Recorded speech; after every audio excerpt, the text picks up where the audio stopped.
बोलिए सदगुरुदेव की जय, संत समाज की जय। मेरे आध्यात्मिक एवं व्यवहारिक जीवन के आत्म प्रेरणा स्रोत मेरे परम थे सदगुरुदेव एवं सत्संग सभा स्थल में बैठे हैं मेरे धर्म प्रेमी सज्जनों, ममतामयी माताओं बहनों एवं नन्हे मुन्ने प्यारे बच्चों। सदगुरु कबीर साहब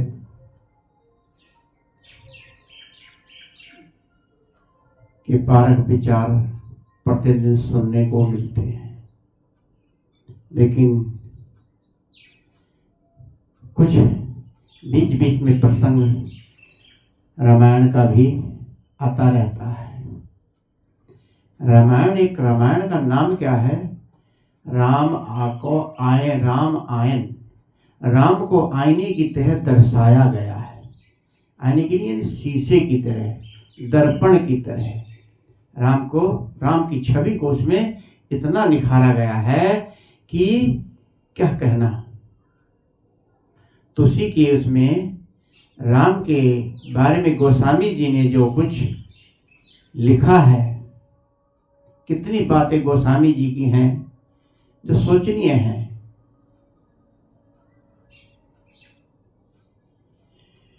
राम ब्रह्म परमार्थ रूपा, अवगति अलख अनादि अनूपा। राम ब्रह्म परमार्थ रूपा, अवगति अलख अनादि अनूपा। राम को ब्रह्मा परमात्मा गोस्वामी जी ने कहा है। उनकी लीला, उनकी अवगति सबसे निराली है। लेकिन कबीर साहब के राम कोई और हैं। गोस्वामी जी के राम राधा दशरथ के पुत्र श्री राम।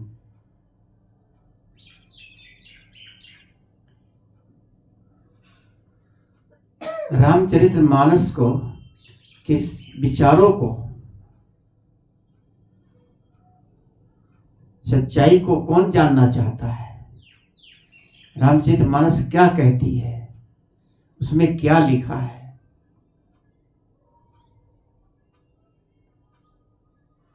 तभी तो सदगुरु कबीर साहब को कहना पड़ा, संतो देखत जग बौराना, साच कहें तो मारन धावे, झूठे जगपति आना। संतो देखत जग बौराना। यदि सच्ची बात कही जाए तो लोग मारने को दौड़ते हैं, कहेंगे कि ये तो हिंदू विरोधी हैं, वेद शास्त्रों के विरोधी हैं। झूठी बातों पर लोग इतना विश्वास करते हैं कि क्या कहना, जगह जगह पर कथावाचक आधी झूठी मनगढ़ंत बातें ही तो करते हैं। अब बात यहां आ जाती है सबरी की। सबरी के झूठे पैर क्या राम ने खाए थे? सबरी के गीत लोग ऐसे भाव से नाचते हैं, गाते हैं, डांस करते हैं, और कथावाचक भी सबरी के गानों को गा गा के लोगों को खुश करते हैं। भजन कितने भी है कि भिलनी संवारे रास्ता, आवेंगे राम जी, भिलनी संवारे रास्ता, आवेंगे राम जी। बहुत सुंदर भजन है। भजन तो इतने सुंदर बनाए गए हैं कवियों ने, जिनकी बहुत बड़ी उनको इसकी श्रेय देना चाहिए। लेकिन ये भिलनी कौन थी? भिलनी ने क्या वास्तव में राम का इंतजार किया?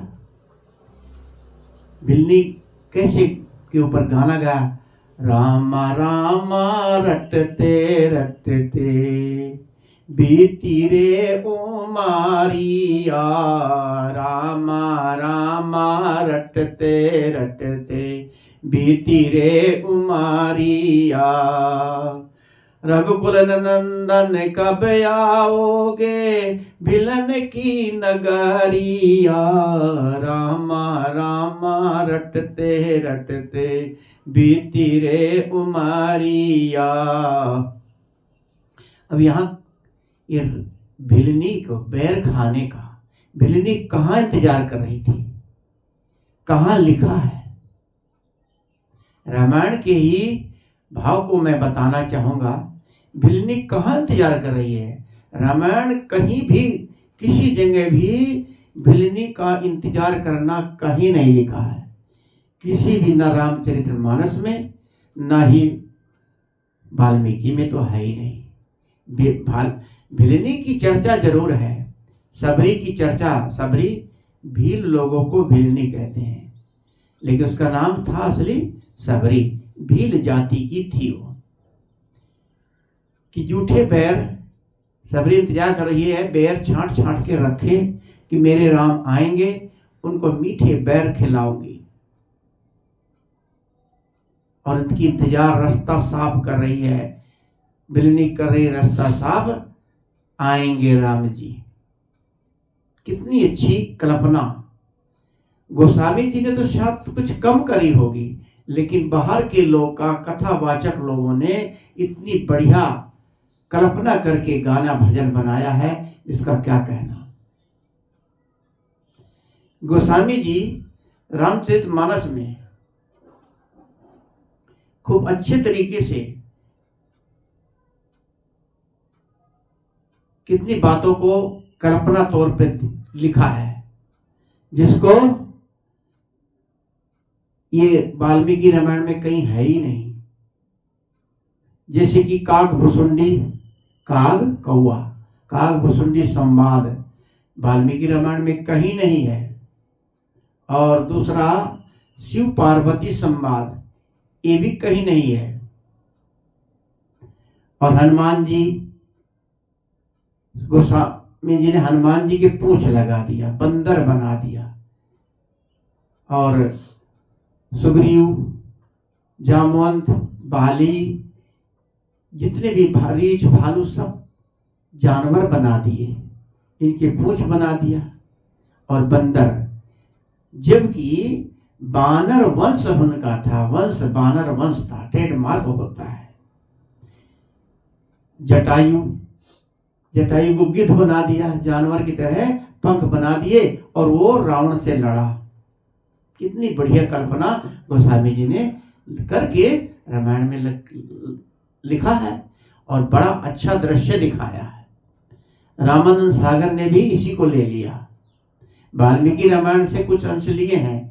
उन्होंने 4-5 रामायणों से इन अंशों को निकाल के कहानी बनाई। उन्होंने कहानी जहाँ रोचकदार होती है, जो कवि होता है, कलाकार होता है, रोचकदार कहानी को ही लेता है।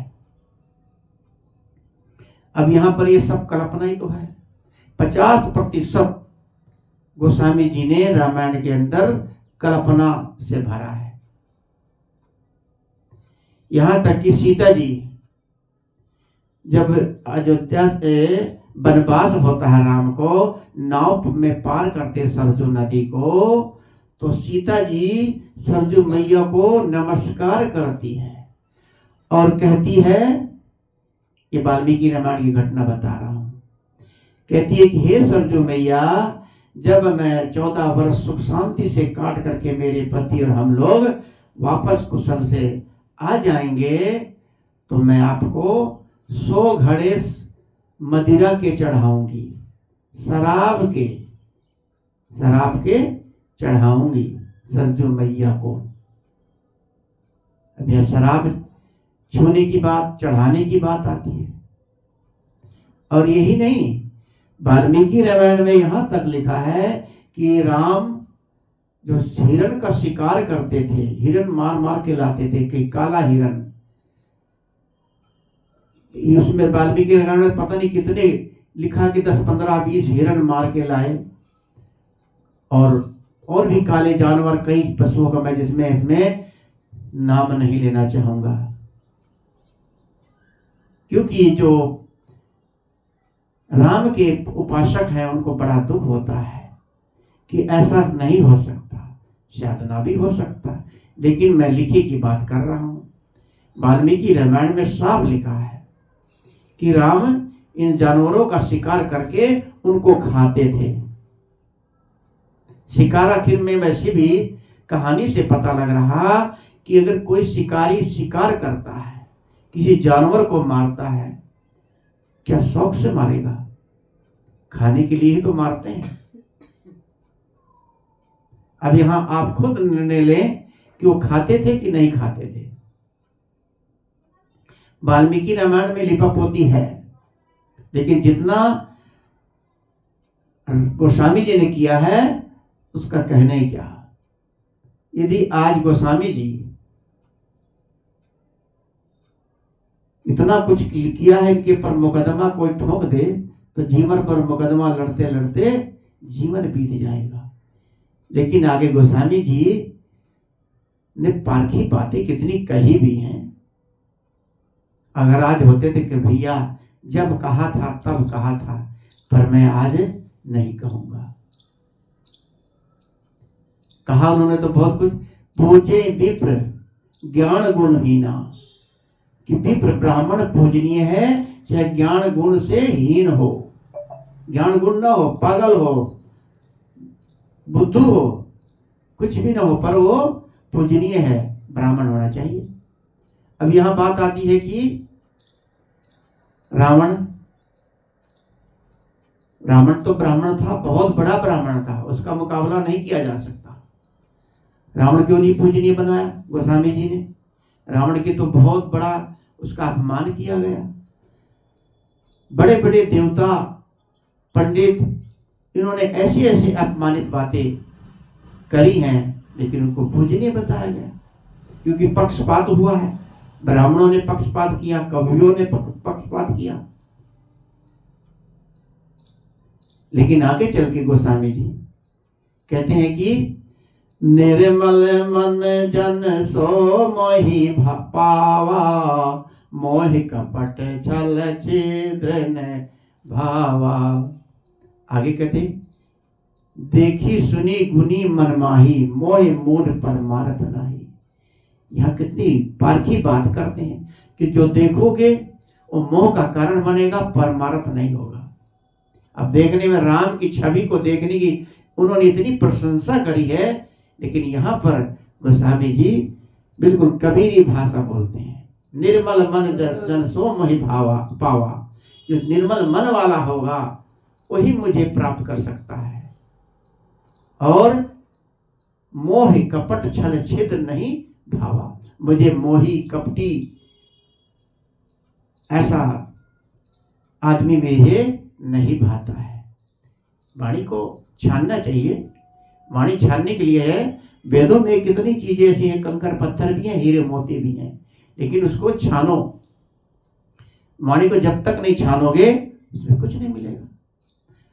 वेदों में तो पता नहीं क्या क्या लिखा है। यहां तक लिखा है कि राजा सगर के 2500 संतान पैदा हुई, एक बार में 2500।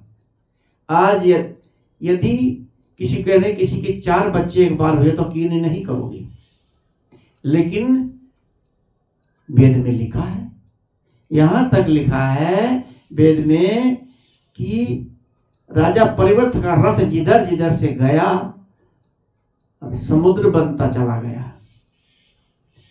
और पृथ्वी कितनी बड़ी पृथ्वी है, इस पृथ्वी को एक राक्षस ने ले जाके टट्टी में छुपा दिया, ये भी लिखा है।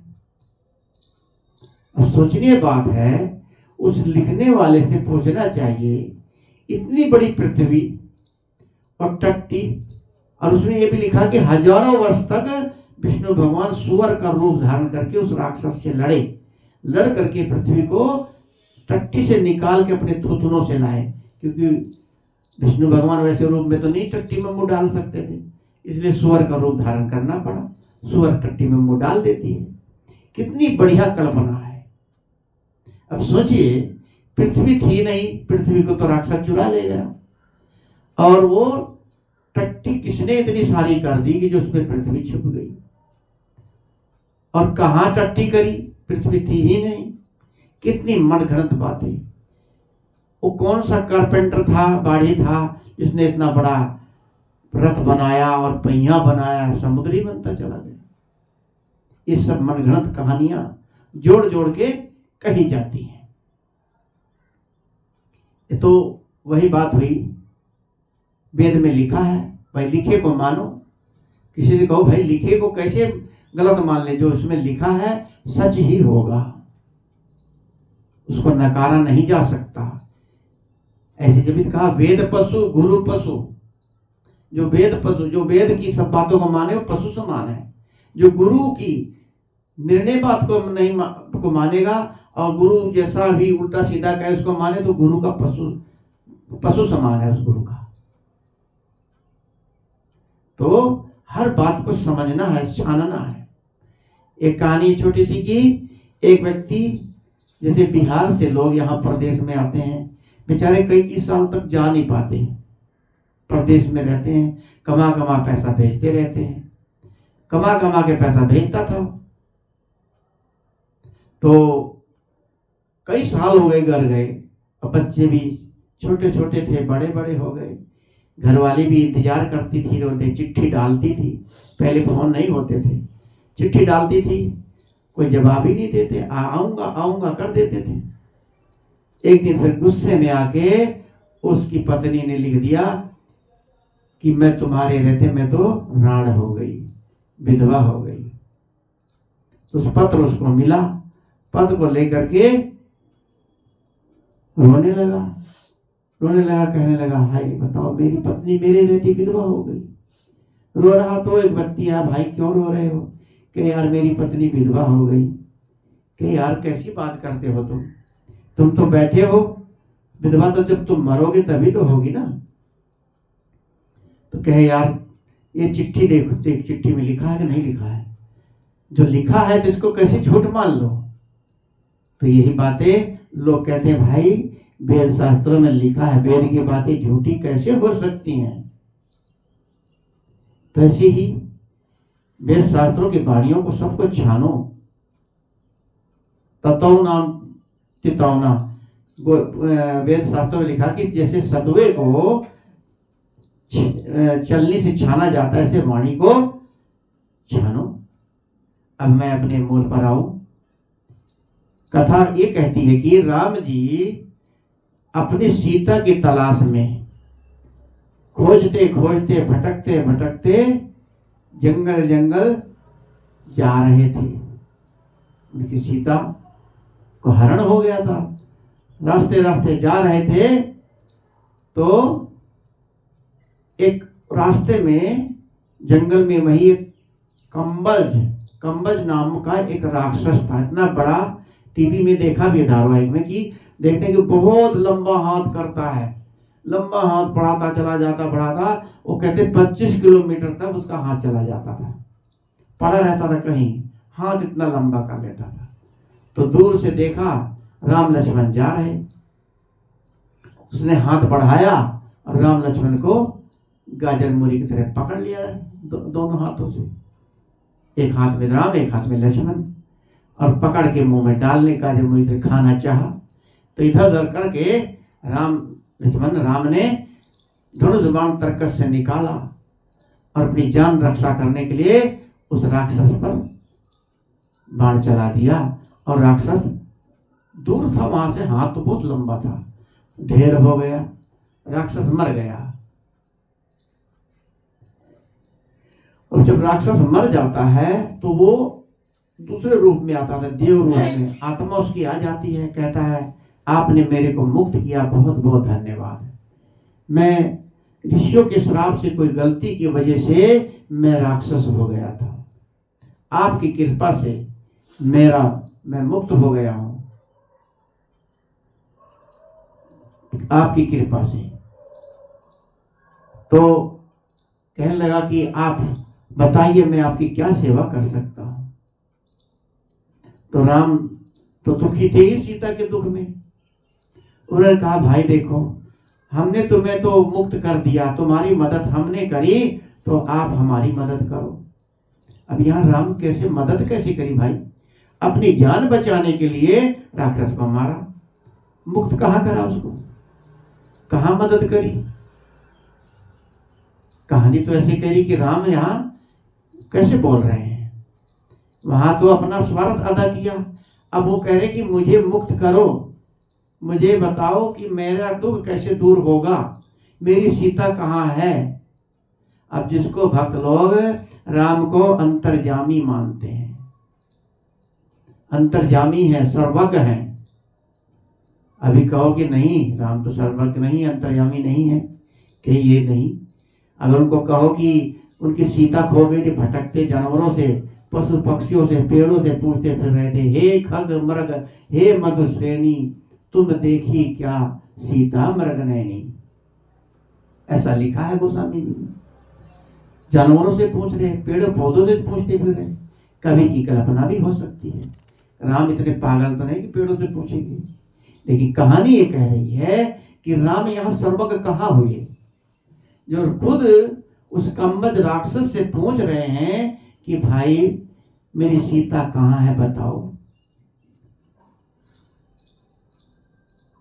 ज्ञानी कहते हैं ना, 3 प्रकार के होते हैं। एक अल्पयज्ञ, ये थोड़ा बहुत जानता है। एक बहुयज्ञ, कि बहुत कुछ जानता है। एक सर्वज्ञ, जो सब कुछ जानता है, उसकी जानने से कोई चीज छूटने वाली नहीं है। तब यहाँ राम सर्वज्ञ कहाँ हुए, उनसे मदद मांग रहे हैं, मेरी सीता कहाँ है। तो अब बात करते हुए फिर सबरी का आश्रम, उस राक्षस ने कहा देखो मैं यहाँ पढ़े पता नहीं कितने सालों से पढ़ा हूँ, मुझे तो कुछ पता नहीं कि कहाँ, मैं तो पुणे में गुफा में पड़ा रहता हूँ, कोई शिकार आता खा लेता था, मुझे तो ये पता नहीं सीता आपकी कहाँ गई। पर मैं ये आपको कुछ रास्ता बता सकता हूँ कि हाँ बताओ मुझे, मेरा मार्गदर्शन करो। तो उनका उसका मार्गदर्शन के लिए बताते, देखो यहाँ से, जहाँ मैं रहता हूँ यहाँ से 5 या 6 किलोमीटर पर एक सबरी माता की कुटिया है, आश्रम है। और सबरी माता मातंग ऋषि की शिष्य है। वो तो मर गए, शरीर छोड़ गया, उसके बाद वहीं की वो मालकिनी है और उस आश्रम में रहती है। बहुत अच्छी है, बहुत भक्तिशाली है, बहुत गुणवान ज्ञानवान है, सच्ची है। उसके पास जाओ और वो साथ आपको कुछ रास्ता बता सकती है। अब राम इतना सुन करके उस सबरी के आश्रम की ओर चल देते हैं। अब कहानी देखिए क्या कह रही है कि राम सबरी को नहीं जानते थे, ना ही सबरी राम को जानती थी। सबरी राम के लिए कहां त्याग कर रही थी, कहां चुन चुन के बेर ला रही थी, मीठे मीठे बैरन से टोकरी भर भर के लाती थी, चक चक के रखती थी। कहां लिखा है, कहानी कहां कह रही है? वो राम सीधे सबरी को ढूंढने के लिए उसके पास आश्रम जाते हैं। सबरी अपने आश्रम में रहती है, जा करके सबरी से मिलते हैं। यहाँ झूठे पैर खाने का वर्णन कहाँ है? बिना मतलब की, बिना सिर पैर की बातें लोग हाँकते रहते हैं। तो हर वाणी को परखो।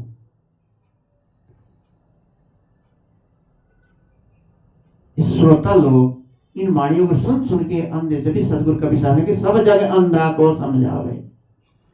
आपने अपनी आंखें फोड़ ली, क्या हम लोग भी अपनी आंखें फोड़ ली? हमें तो गुरुओं ने ज्ञान की आंखें दी है, परखने की आंखें दी है, तो परख करके थे ये बात आज कह रहे हैं।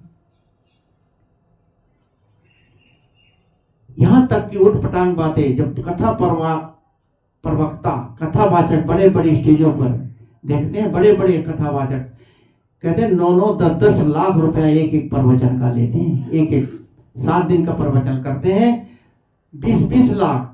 जय श्री कहते हैं 30 लाख रुपया लेती है एक 7 दिन के प्रवचन का। इतना पैसा लोग फेंकते हैं, लेकिन क्या कोई कल्याण की बातें नहीं बताते? मुक्ति की बात कोई नहीं बताता, बिना सिर पैर की बातें बताते हैं। क्या बताते हैं कि जब भागवत कथा करते हैं तो राधा राधा राधा राधा राधा राधा राधा इतना रटते हैं कि शायद हजारों ने लाखों बार, 7 दिन में लाखों बार राधा राधा राधा, इस पे भजन इतनी बना दिया है। राधा शब्द आप श्रीमद् भागवत उठा करके देख लीजिए, कहीं भी, बिल्कुल भी कहीं भी राधा शब्द नहीं है। कहां से आया ये राधा शब्द? जब श्रीमद् भागवत गीता के अंदर कहीं भी राधा शब्द नहीं है, निकाल के दिखाओ कि राधा कहीं लिखा है। ये छोटे छोटे पुरानी धोधर की पुस्तकों में लोगों ने लिख दिया, और कहीं भी श्रीमद् भागवत में कृष्ण जी रसिया नहीं है। जब दुर्योधन गालियां देता, दुर्योधन नहीं, वो दुशासन नहीं, तो जब वो गालियां देता है जिसका उन्होंने चक्रधर से सिर उड़ा दिया, तो 100 गालियां उसको, उनकी बुआ का लड़का था, नाम विस्मित हो रहा है, शिशुपाल ने उसको, उसकी जो माँ ने, कृष्ण जी की बुआ थी, और उसने कहा था बेटा तुम्हारे हाथ से इसकी बताते हैं कि मृत्यु होगी और तुम उसको माफ कर दो। तो उसने अपनी बुआ कुंती को वचन, जिसने बुआ कौन थी कि कुंती थी, कौन थी, कुंती नहीं, इनकी बुआ जो थी उनको वचन दिया था कि माँ, बुआ मैं उसको 100 गलतियां उसकी माफ कर दूंगा, और अगर 100 से ज्यादा गाली देगा तो मैं छोड़ूंगा नहीं। उसने 100 गलतियां करी, उसका सिर सुदर्शन से उड़ा दिया, लेकिन कहीं भी उसको औरत चोर, रसिया, दुराचारी ऐसा कहीं नहीं कहा। बताइए, कहीं कहा हो, कहीं गाली दी हो, तू रसिया है, तू औरत का मेहर चरा है, औरतों के साथ रहता है, कहीं नहीं कहा। श्रीमद् भागवत गीता महाभारत में कहीं नहीं है, कहीं भी राधा शब्द नहीं, कहीं रसिया नहीं।